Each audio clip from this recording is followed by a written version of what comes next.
Rio de Janeiro é uma metrópole de muitos contrastes. A beleza natural da cidade e a ocupação urbana descontrolada, o moderno e o antigo, a riqueza e a pobreza, o morro e o asfalto, são extremos que convivem e se tocam diariamente. Há séculos, suas contradições e antagonismos sociais se misturam à exuberante paisagem. Vamos conhecer um pouco da história do Rio de Janeiro, cidade que já foi capital da colônia, do Império e da República Federativa do Brasil.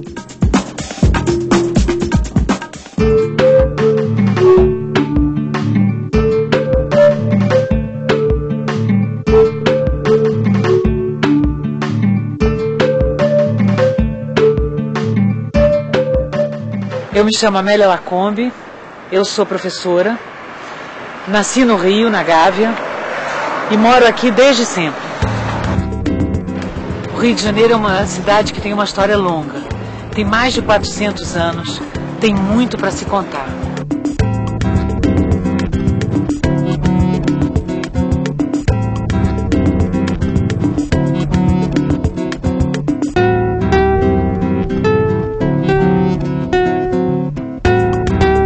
Depois de Paris, o Rio de Janeiro é a cidade mais fotografada, desenhada, pintada do mundo. O Rio de Janeiro por quê?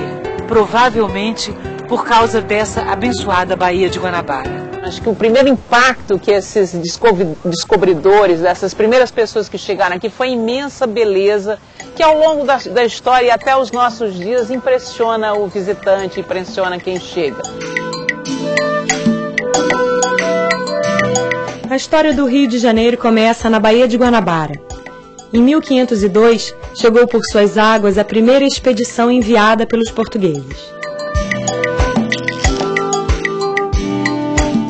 Pão de Açúcar é a porta de entrada da Baía de Guanabara. É um alisar, é um marco. Nessa época, Portugal se aventurava ao mar em busca de novos mercados e mercadorias. Quando os portugueses aqui aportaram, eles acreditavam ser a Bahia a foz de um rio. Como o mês era janeiro, batizaram o lugar de Rio de Janeiro.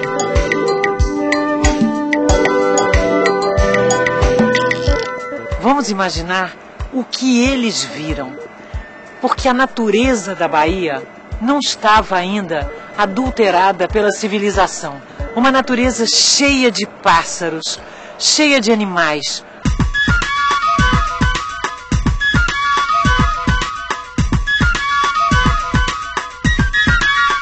Primeiro alojaram-se os jesuítas com a função de catequizar os nativos. Depois chegaram os colonos interessados na exploração de riquezas naturais e para isso utilizaram a mão de obra indígena. Assim, nosso território foi ocupado e se iniciou a extração do pau-brasil.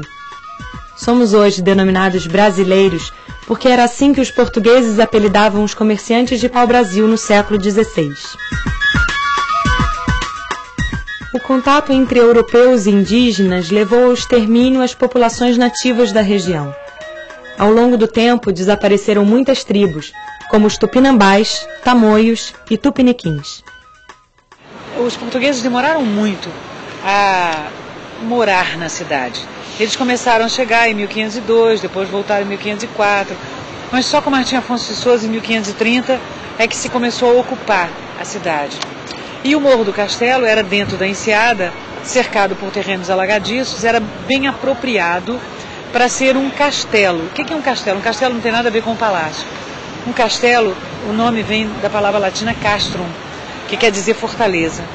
Então eles afortalezaram o morro e lá dentro, imediatamente, os primeiros colonizadores de fato nossos, que foram os jesuítas, plantaram lá a sua igreja, seu convento, e começaram a ensinar as pessoas. Mas outros europeus começaram também a frequentar a Baía de Guanabara, de olho nos produtos tropicais. Os franceses já começaram a vir ao Brasil, a frequentar a costa do Brasil, desde o comecinho, logo após as descobertas. Começaram negociando com os tamoios, que eram os índios que viviam no Rio de Janeiro, trocando mercadorias por pau-brasil, por outras coisas. E como a costa no começo da colonização era muito desguarnecida, virou alvo fácil desses navegantes, desses corsários. O pau-brasil serve para tintura importantíssima de tecidos. Na época, as fábricas de Bruges, de Gand, usavam muito pau-brasil. Então, provavelmente, a França veio atrás dessa tinta preciosa. Os invasores se estabeleceram na atual Ilha do Governador, expandindo seus territórios.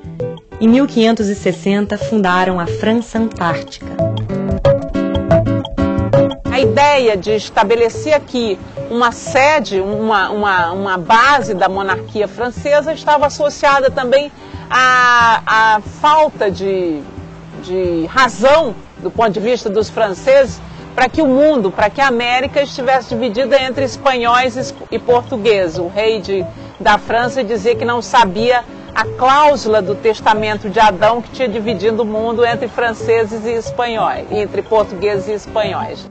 A ocupação durou até 1567, quando os franceses foram combatidos e derrotados por Mendes de Sá e seu sobrinho Estácio de Sá. Durante o período de ocupação, em 1565, com a necessidade de defender e melhor ocupar as terras, Estácio de Sá funda a cidade de São Sebastião, do Rio de Janeiro. O nome era uma homenagem ao rei Dom Sebastião de Portugal. A data da fundação do Rio de Janeiro é a data justamente em que Estácio de Sá se estabelece aos pés do Morro Cara de Cão. Estácio de Sá, como a gente sabe, morreu com uma flechada no rosto durante essa conquista, mas conseguiu efetivamente se estabelecer e estabelecer uma base colonial no Rio de Janeiro.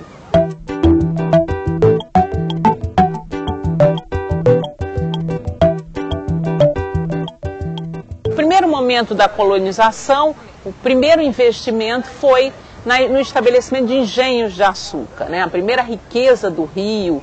Acho que até hoje a gente tem aí bairros que lembram esse passado distante, o Engenho Velho, o Engenho Novo, o Realengo, né? Real Engenho, são nomes que remetem a essa primeira base comercial econômica do Rio de Janeiro. Mais tarde, com a expansão do Brasil na direção do oeste, né, com a conquista das Minas Gerais, com as entradas e bandeiras, quando se verifica, quando aparece, já no século XVIII, quando aparecem as minas, aí o Rio se torna também o porto escoador dessas riquezas para o mundo. Para escoar a extração mineral e receber produtos importados da Europa, abre-se a primeira estrada do país, que ligava Minas Gerais até o porto do Rio de Janeiro. Em 1763, a cidade se tornou a nova capital do Brasil e Portugal elevou a colônia à condição de vice-reinado, período que vai de 1763 a 1808. O Rio se transformava no principal centro urbano do país. Para se tornar capital, o Rio de Janeiro passou por profundas reformas. E na conquista do espaço urbano, grandes áreas foram aterradas para abertura de ruas e logradouros públicos. Duas construções da segunda metade do século XVIII são símbolos da cidade até hoje. Os Arcos da Lapa, antigo aqueduto da Carioca e responsável pela distribuição de água, e o Paço da Cidade, então sede do novo governo.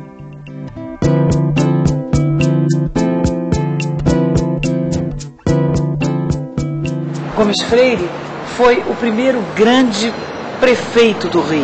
Claro que ele não foi um prefeito, ele foi um governador. Mas dentro desse contexto de fazer do Rio de Janeiro a capital do reino, do vice-reino, ele procurou fazer uma série de aterros, ele procurou fazer uma série de embelezamentos, ele procurou fazer as ruas, porque antigamente era muito complicado, todo o problema de esgoto, todo o problema de água, por conta dos alagadiços que havia e dos morros e morretes. Então, foi uma época importantíssima para o avanço do Rio de Janeiro, no momento que se decidiu que ele fosse a capital. O Paço Imperial é uma grande referência para a cidade do Rio. Ele foi sede do vice-reinado. Depois, em 1808, virou espaço nobre da capital com a chegada da corte portuguesa, que fugia das investidas de Napoleão Bonaparte sobre Portugal. Aqui no Paço Imperial, D. João VI foi coroado. Aqui foram coroados também 2 imperadores, D. Pedro I e D. Pedro II. Eu sinto que aqui está o início da minha cidade. Aqui está o início do Rio de Janeiro. O início moderno. Porque o Rio de Janeiro vem, esses séculos XVI, XVII, XVIII, ele vem se amoldando na medida do possível. Mas Portugal não sabia o que era o Brasil. E a partir do século XIX, o Brasil é Portugal e Portugal é brasileiro. Então muda completamente. E isso muda pela entrada no Rio de Janeiro. Com a mudança da corte para a cidade e o capital arrecadado pela abertura dos portos, o Rio de Janeiro cresceu e se remodelou. Foram construídos o Jardim Botânico, a Escola de Música do Conservatório Nacional e teatros. É nesse período também que o Rio ganha uma biblioteca trazida pela família de Dom João e passa a circular o jornal Gazeta do Rio de Janeiro.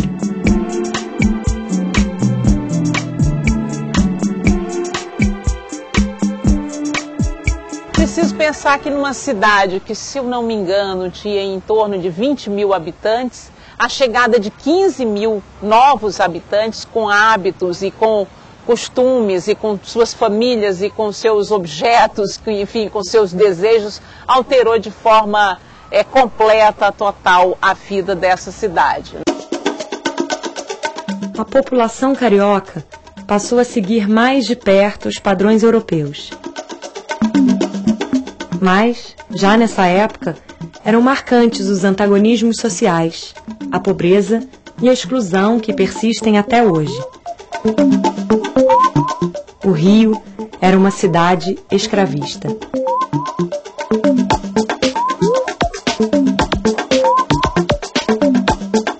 Primeiro, você ter o documento é fundamental. E a Biblioteca Nacional, ela é a mãe dos documentos no Brasil. Cada vez mais cabe incentivar a pesquisa, na medida em que é mais fácil as pessoas que moram aqui descobrirem essa documentação, porque essa documentação não é uma documentação só. Quando a gente fala Biblioteca Nacional, pensa em livro.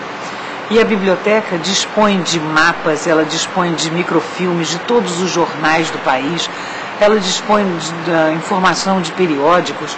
É uma gama tão grande de informação que é preciso que as pessoas venham para conhecer e aí então se intrometam nesses túneis de tempo.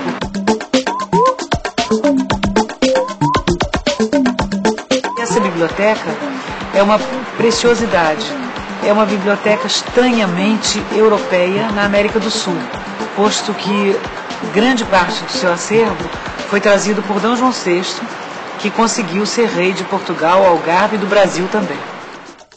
As melhores imagens do Rio de Janeiro, esse Rio de Janeiro joanino, estão nos quadros, nas pinturas dos viajantes do Rio de Janeiro de Dom João e do reinado de Pedro I, né? Tanto nas gravuras do Debré, do Rugendas, enfim, de outros tantos viajantes, você tem aquela paisagem colorida do centro da cidade, tomada pelos escravos, tem evidentemente as coisas dramáticas da escravidão, enfim, você tem...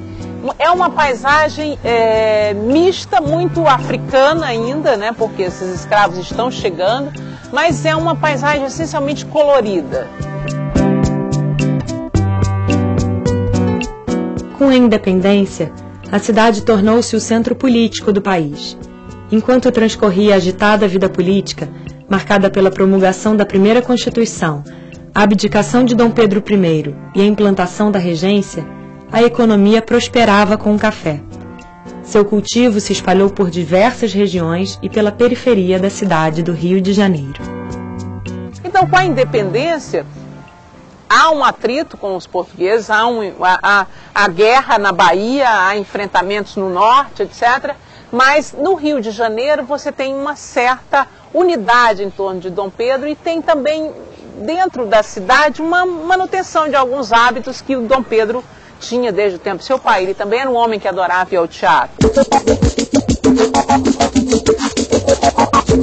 Durante o Segundo Império, o Barão de Mauá, encantado com a indústria britânica, fundou um banco e passou a investir em fábricas no Rio de Janeiro. Seus investimentos trouxeram para a cidade infraestrutura urbana como encanamentos de água, esgoto e iluminação a gás. Nessa ocasião, é construída a Estrada de Ferro Pedro II, ligando o Rio de Janeiro a Petrópolis.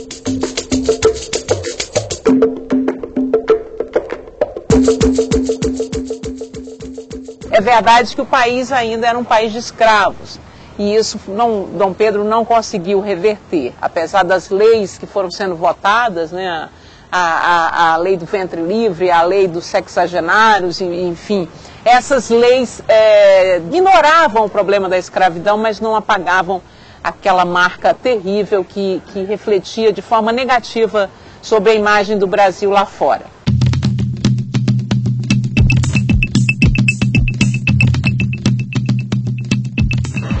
Cada pedra do passo responde por muito do que já passamos. Aqui, de uma das salas, cuja sacada estava aberta ao povo, a princesa Isabel assina a Lei Áurea. Em 1888, a princesa Isabel decreta a abolição da escravatura no Paço Imperial. O trabalho escravo já não se adaptava às exigências da nova economia capitalista, e era forte a pressão abolicionista e a resistência escrava. O Rio passou a receber os escravos libertos que abandonaram as cidades vizinhas e outras regiões do Brasil. Essas pessoas foram morar nos morros e zonas periféricas da cidade.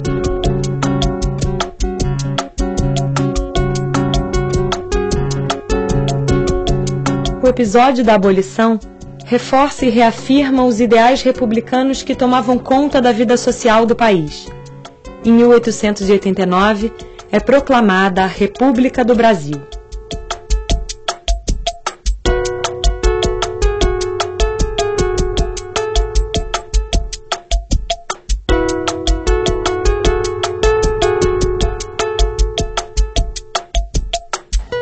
O prestígio do Brasil caiu um pouco com a proclamação da República. Há um esforço de criar uma imagem positiva para o Brasil.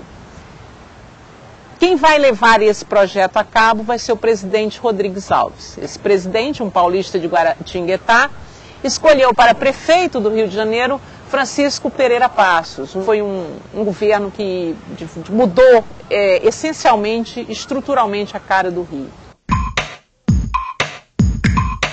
Logo nos primeiros anos da República, o Rio de Janeiro passa pelo maior processo de urbanização e saneamento de sua história. Foi a partir de 1903 que o prefeito Pereira Passos promoveu o episódio conhecido como Bota Abaixo, projeto urbanístico que derrubou morros, aterrou, abriu ruas, avenidas e conectou dois extremos da cidade.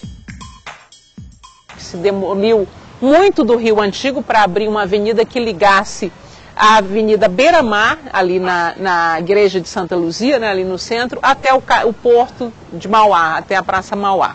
Havia um obstáculo enorme nessa ligação, que era o Morro do Castelo, que foi onde nasceu a cidade. E o Morro do Castelo, muitos dizem que foi removido, eu digo que foi destruído, porque tinha de haver outros meios de se fazer uma avenida que fosse larga, ampla, espaçosa, mas que não precisasse eliminar o berço da cidade do Rio de Janeiro.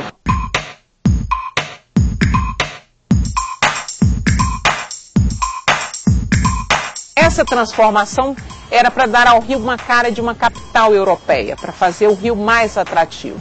O Rio civiliza-se, era o slogan desse movimento, dessa transformação. Foi um período de intensa transformação. Ao lado dessa transformação física da cidade, houve a campanha da vacina obrigatória do Oswaldo Cruz.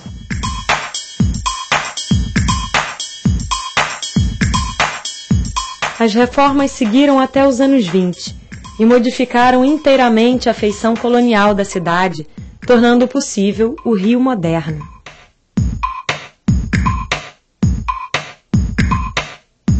A Avenida Central ela foi lindíssima na sua época, ela era muito larga para aqueles tempos, no centro dela havia canteiros todos plantados de pau-brasil, o que era um símbolo extraordinário, E assim que ela ficou pronta, começam a se levantar os pavilhões do que vai ser a feira para o centenário da independência, 1922.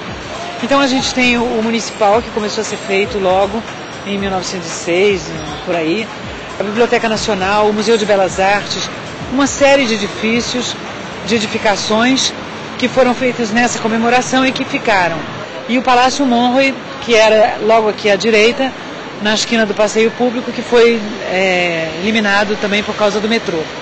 Aqui no fim da Avenida Central há um obelisco em que dizem que quando Getúlio ganhou a guerra dele, ele veio, passou pela Avenida Central e amarrou o cavalo no obelisco aqui do fim. Aqui o mar vinha até aqui. Só que depois, em 1950, houve o aterro e aí já é outra história. Durante os governos de Getúlio Vargas, a cidade cresce sem planejamento. A favelização, iniciada no início do século, se multiplica e agrava.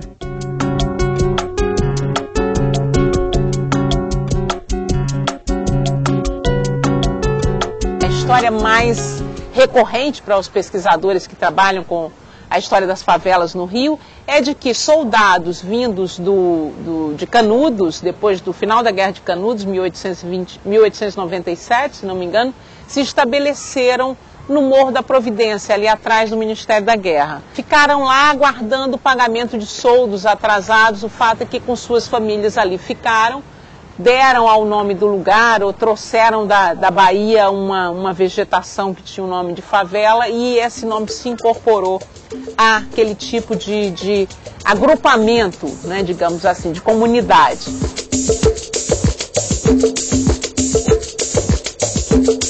O morro já estava associado, principalmente nas reportagens do João do Rio, a essa coisa do violão, da malandragem, do samba, das religiões populares, né, do candomblé, etc. Então, essa favelização ainda poética, essa ocupação dos morros pela população pobre, ela já começa no século XIX, também por conta da abolição, que deixou na rua muitos escravos, ex-escravos, sem ofício, sem trabalho, sem escola, e que foram se colocar nos lugares onde menos valorizados, ou foram ocupar lugares abandonados, como eram os morros do Rio. O estadista investe numa arquitetura imponente, monumentalista, feita para grandes massas e desfiles militares. Naquele momento onde o fascismo começava a ganhar força na Europa, um tipo de arquitetura pesada, poderosa, onde o Estado, arquitetura de Estado forte, e que no Brasil vai ter seus principais representantes nos prédios ali da Avenida Antônio Carlos, né, o Ministério do Trabalho e o Ministério da Fazenda, dois projetos de um arquiteto italiano, se não me engano, e que simbolizam isso, o poder forte do Estado, o nacionalismo, etc. O populismo fortalece o êxodo rural e a ilusão da vida na cidade grande. São os efeitos da Era Vargas. Rio amanheceu cantando, toda a cidade amanheceu em flor. Com a era do rádio, o Rio se torna a capital da música no Brasil.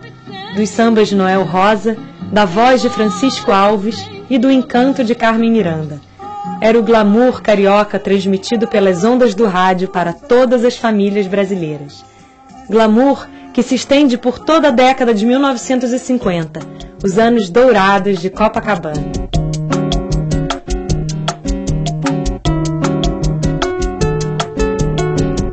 Copacabana Palace estourou seu luxo na cidade do Rio de Janeiro nos anos 50.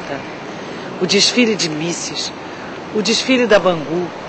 Aqui artistas estrangeiros vinham, cantavam na boate, logo em seguida cantavam no teatro para atender a todo tipo de público. Aqui o Copacabana recebia os mais importantes estrangeiros do país. O Rio de Janeiro se afirma então como a capital da glamour, a capital cultural do Brasil.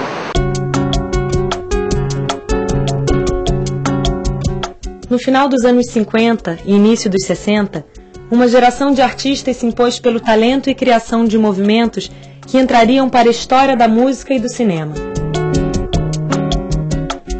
Que isto é bossa nova, que isto é muito natural. A bossa nova, com seu canto solto, despojado, quase sussurrado, trouxe inovações melódicas reconhecidas internacionalmente. O cinema novo também conquistou o mundo com seus filmes realistas, contundentes e de linguagem direta. Essa efervescência cultural seria gradativamente desestimulada com o golpe militar de 1964 e seus desdobramentos políticos. Acho que uma coisa que vai marcar o final dos anos 50 de uma forma talvez melancólica é a transferência da capital do Rio para Brasília. Então isso muda, claro, a cara da cidade, muda mexe com a autoestima do carioca, né? Mexe com o que mais tarde ainda, quando o Rio deixar de ser um estado para passar a fazer parte do estado do Rio, também vai ser outro impacto nessa visão que o carioca tinha de capital federal, de centro do país, centro da cultura e da política brasileira.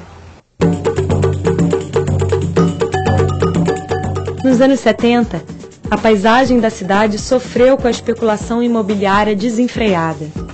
Embora algumas favelas tenham sido removidas, houve uma grande expansão das comunidades faveladas e das áreas periféricas da metrópole carioca. O Rio assiste ao crescimento de seus problemas sociais, que marcam a vida da cidade até hoje. No plano político, a cidade se retraiu com a censura e a repressão, que impediam as manifestações populares, inibindo o jeito de ser carioca. Essa atmosfera só foi revertida com a volta das liberdades democráticas no início dos anos 80. As grandes cidades foram inchadas tanto pela migração quanto pelo aumento populacional de fato. A gente pensa na cidade como uma cidade dividida, né, uma cidade partida. Você, em outros tempos, já teve um Rio Zona Norte e Zona Sul, até mais que o táxi mudava de bandeira quando passava de um lado para outro, né?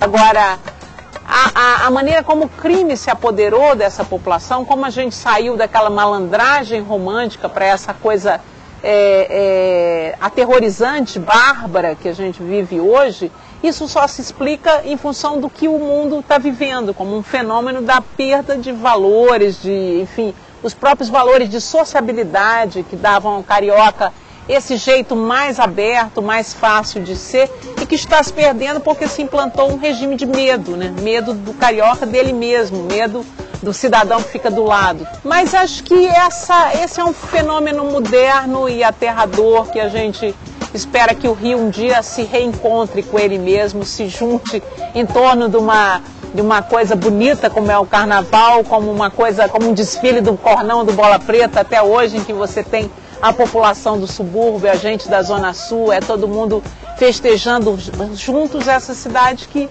ainda é maravilhosa.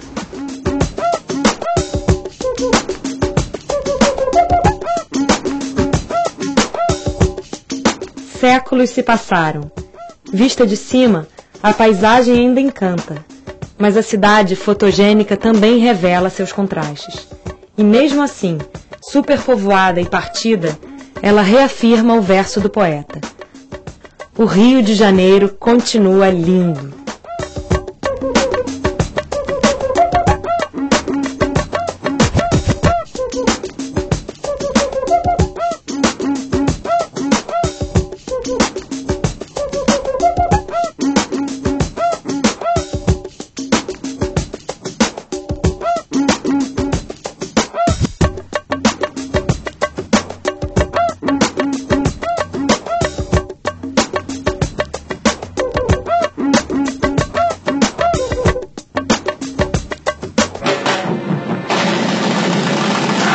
Brasil, um país de todos.